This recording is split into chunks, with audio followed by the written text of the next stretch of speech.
Good morning, everybody. Grand Rising. I am here to continue part two of Once Upon a Time in the Projects. If you have not seen that long form video, go check it out and then come over here and finish this one. I decided to do this part on a pre recorded video. That way I wouldn't have to rush to tell this part two, final part, and that I can get out everything I'm trying to say. It is 6:38 a.m., y'all. I ain't never did a video this early before. Anyway, y'all, if you haven't checked it out, or my shorts and everything else from yesterday, and if you've just been missing me, period, go down the rabbit hole and catch up. And don't forget to get in the comments and let me know to come see you so I can go check out your masterpieces, your story times, your shorts. I want to get to know you like I want you to get to know me. So, when we left off at yesterday, I was telling y'all about that was like one of the first situations I ever endured living in the projects. Okay. I was motivated to do this because I can't remember if I said it in yesterday's, but scrolling on YouTube, you see a lot of these videos people make and they thumbnails be looking so funny to me. They be looking like like life is over, living in the projects, and they always showing you their apartment and stuff like that. So I just want to talk about another part about living in the projects, my story, my experiences living in projects. And it's still traumatizing for me to this day. Y'all, real talk.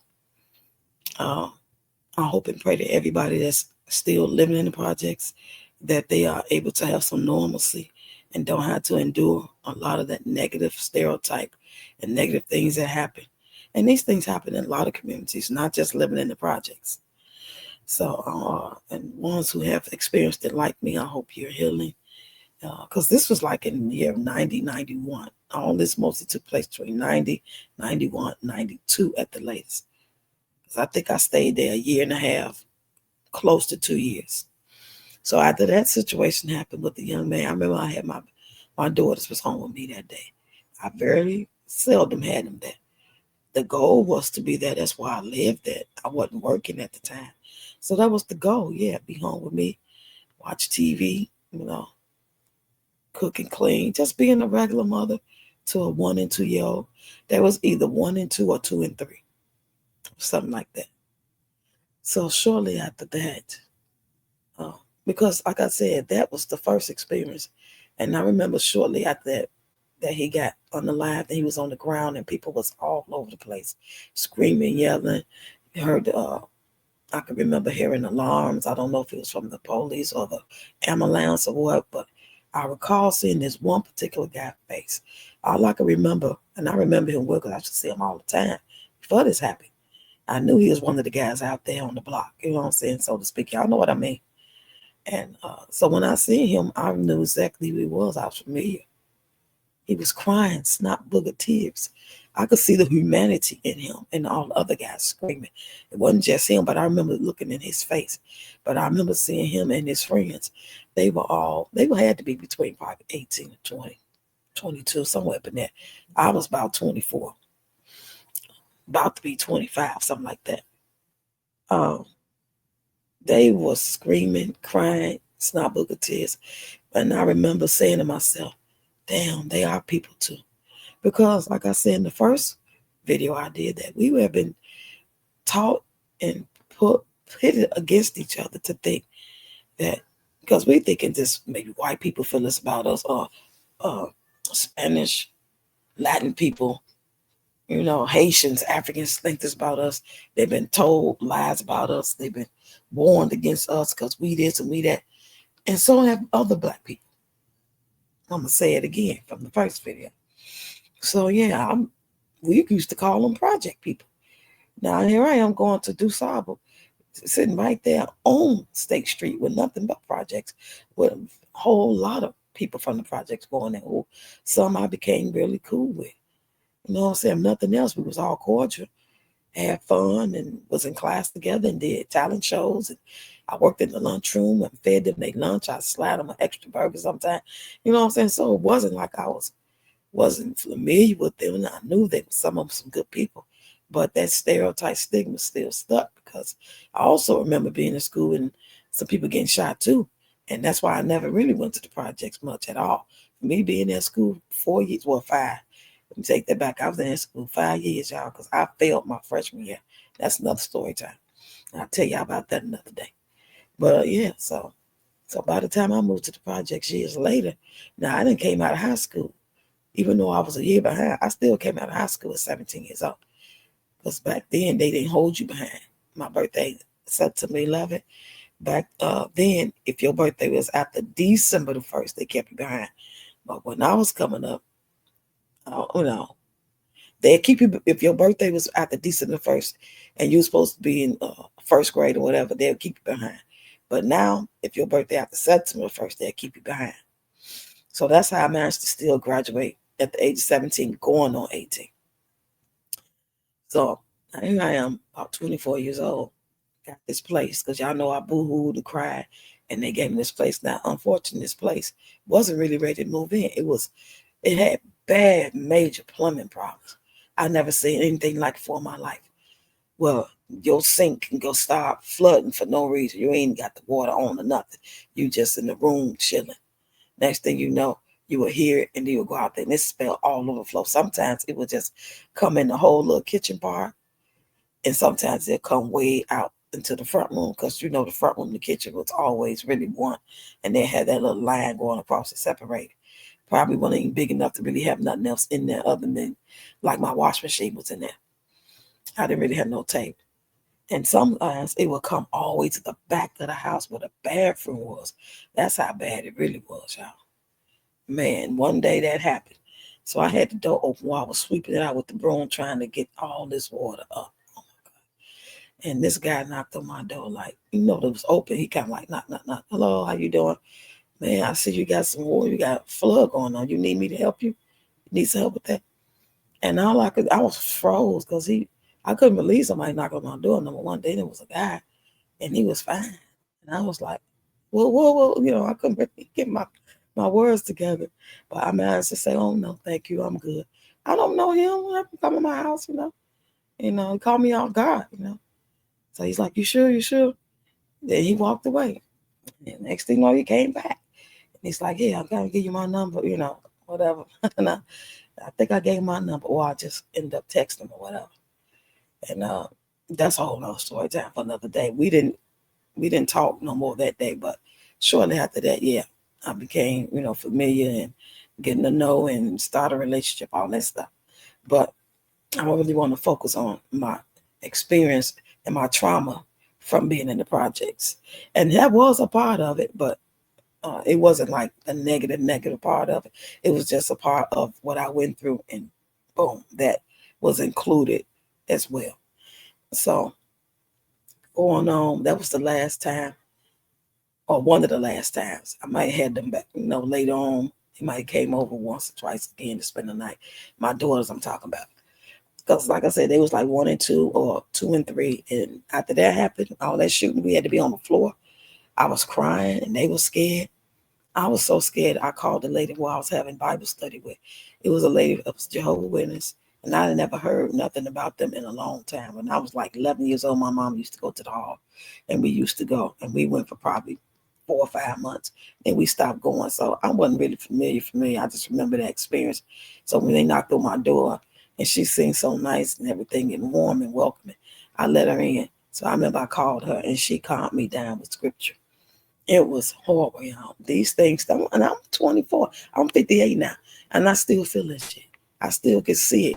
I don't remember what the guy looked like that actually was on the live that was home from the army, but I could really just like see a skit, like watching TV.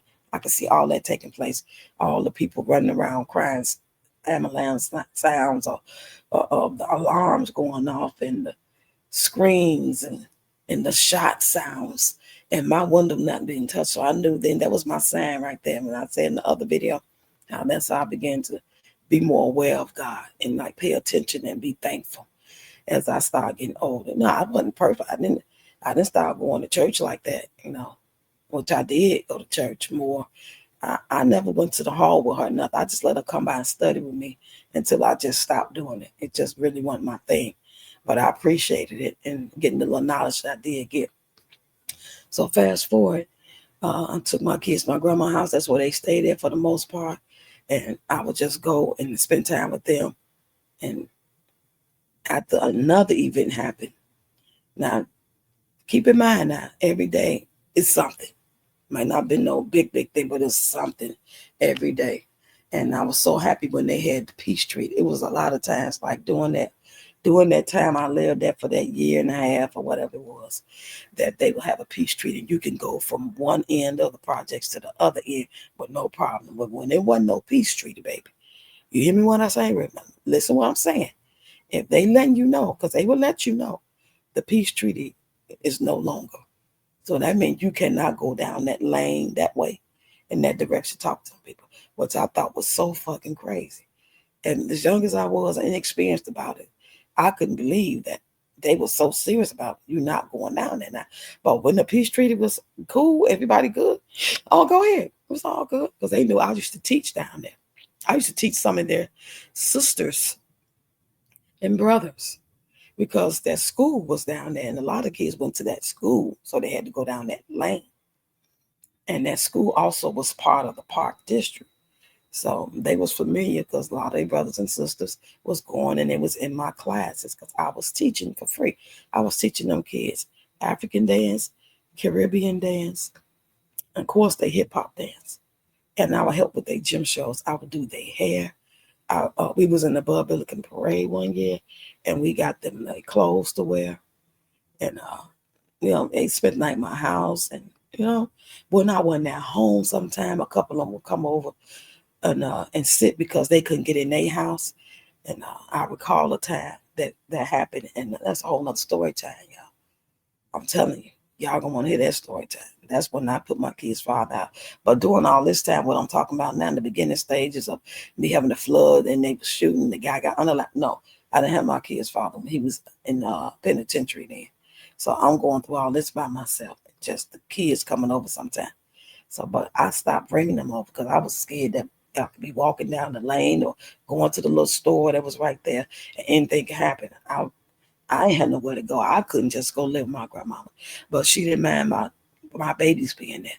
And I would be over there almost like every day when I wasn't working. You know what I'm saying? It was just so heartbreaking, y'all. So I finally got a job, right? Because from time to time, because during that time, I was dancing with the dance troupe, and we would have practices, we would have shows and stuff like that. And I remember me having my own show, and I called my drummer friend. And he lived all the way on the west side, and he came. It was cold outside, snow. And after we did the show, I was ready to get my little money. I think it might not have been like about $100 gig or something. But it was only that far, the bus stop was right there by my house. And I can get on it and go to that school we performed at and go right back to that bus stop and come right back in the house. It was so easy. And I was looking forward to getting in the house and just warming up and eating my little food or whatever. And he was like, come on, go with me. I got to get. I was like, man, I don't really want to go. I'm tired. But I felt bad because he just did the gig with me. So I'll go. And baby, when I tell you, we was at the Henry Horner Projects. It was an after-school program there, and we did a performance. And the lady that was a supervisor over the performance, she came and asked me if I wanted to work there. And I ain't had no job or nothing. I had never really had a job other than Burger King and McDonald's.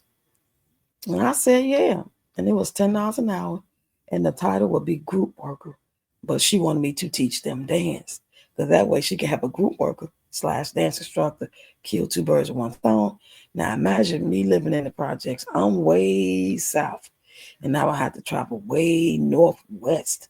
And I did that for about 2 years till they fired me. And that's another story time. Hating assholes. I'm just playing. But so now, here we go. I got this job now. I'm making this money. I ain't made no check yet. All I get is public assistance, TANF, food stamps. I probably wasn't even getting $300 a month, or if I was getting three, it was like three something, and those food stamps. I got that first check. I want to say that check may have been about $500, $546. I know it was a nice piece of check. So imagine me getting that check with my $300 something dollars. So I might have had about maybe $900. I went where my friend lived at. She lived on 47 in Drexel, and she had a studio apartment. And she told me where to go, Woodland and Levine. And I applied, and the studio was only $250. It was one room, one big closet, your own bathroom, and your own kitchen. And I had me like a day bed. I had a little kitchen table, and that was it. And I had me some chairs, and I would do help, and that suck almost every weekend. But yeah, I took that first check, y'all. I didn't try to save, which that's what I was thinking I needed to do. I was kind of scared to make the move.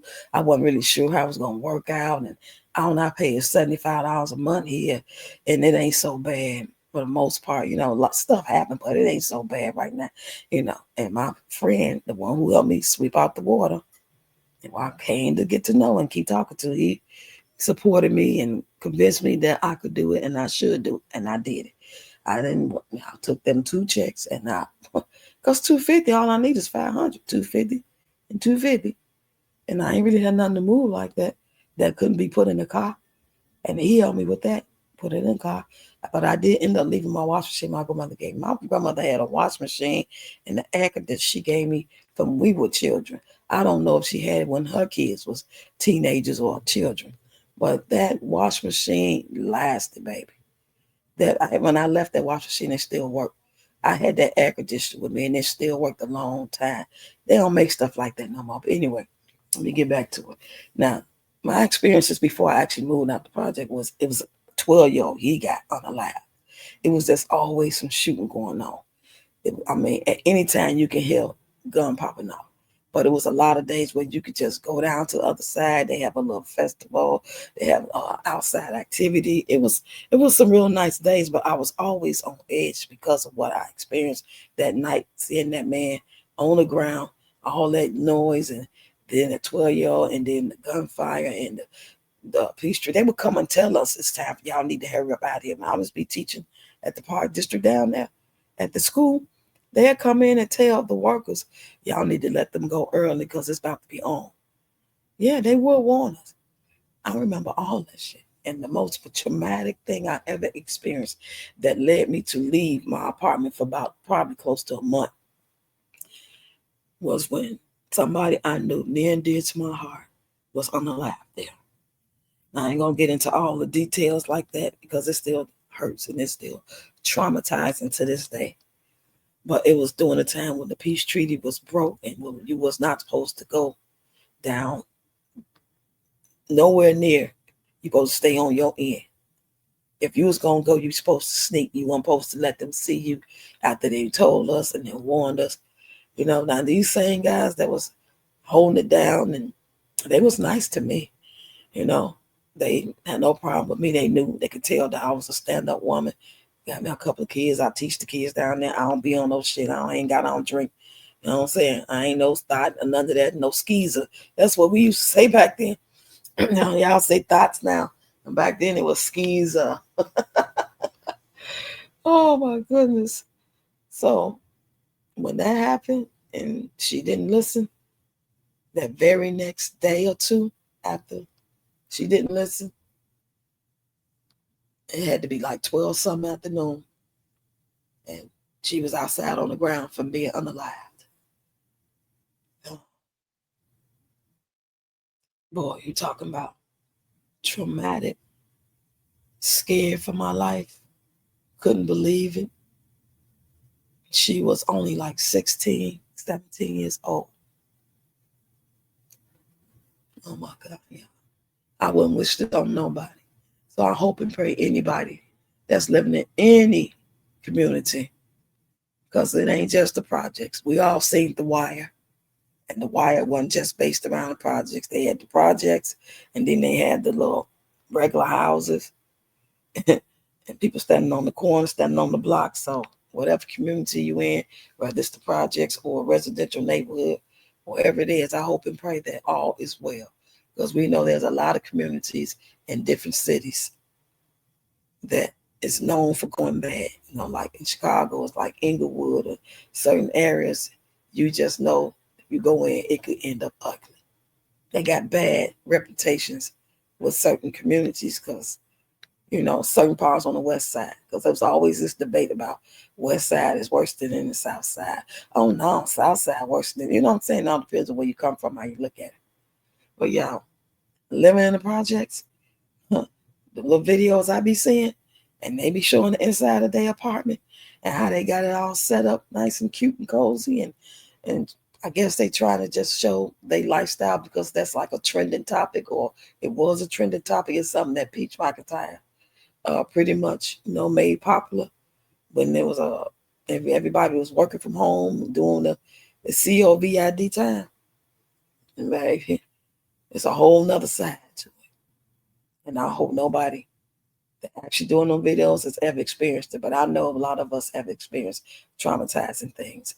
If people will come out and talk more about things, that they experience in their life period, we will really see we are more alike than we are different. We will have more, maybe more community, maybe more understanding, compassion, instead of acting like we're better than the next and calling each other out of name or not trusting, and me believing that every guy that lived in the projects or sold drugs or hung on the corner was my enemy. That was not the case. I lived in many communities, and a lot of communities have guys that hang on the corner or gang bang or whatever, but they were some of the nicest people ever. Were they perfect? Hell no. Did they do things they had no business doing according to the law? Probably. But I had great experiences because the way I carried myself. I wasn't out there trying to be with them. I wasn't trying to be one of them, but I was the sister that walked by that they said, oh, okay, she good though.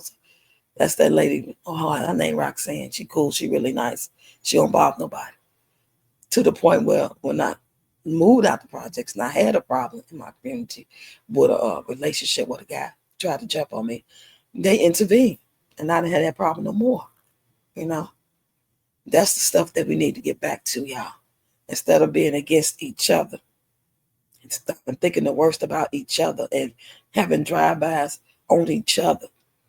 It used to be really, really bad. Just like I'm sure in Baltimore, it used to be really, really bad. In certain parts of Detroit, it used to be really, really bad. And probably still is really, really bad in other communities. Just like everybody has this time, a certain season where things really happen really bad. I never look back again. And when I passed that, if I was to get in the car and go somewhere now on a bus, it would traumatize me to go past where I used to live at in those projects in Chicago. That's how bad it was. And now it's supposed to be remodeled and rebuilt, and like different people of all financial brackets live there.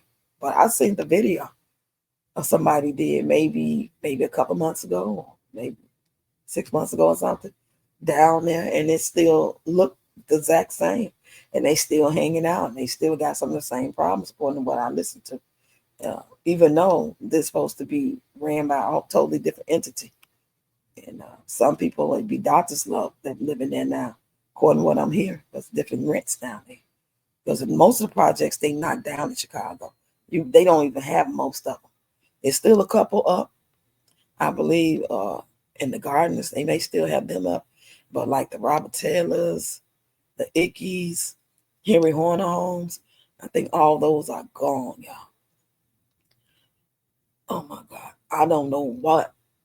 It makes me really upset to know that this was all like planned, like by design, to have this happen to us as a community. And then when they knocked all of them down, they relocated a lot of people. And that's how a lot of people ended up going to Joliet, going to Bloomington, going to the suburbs of Chicago, just different scattered places.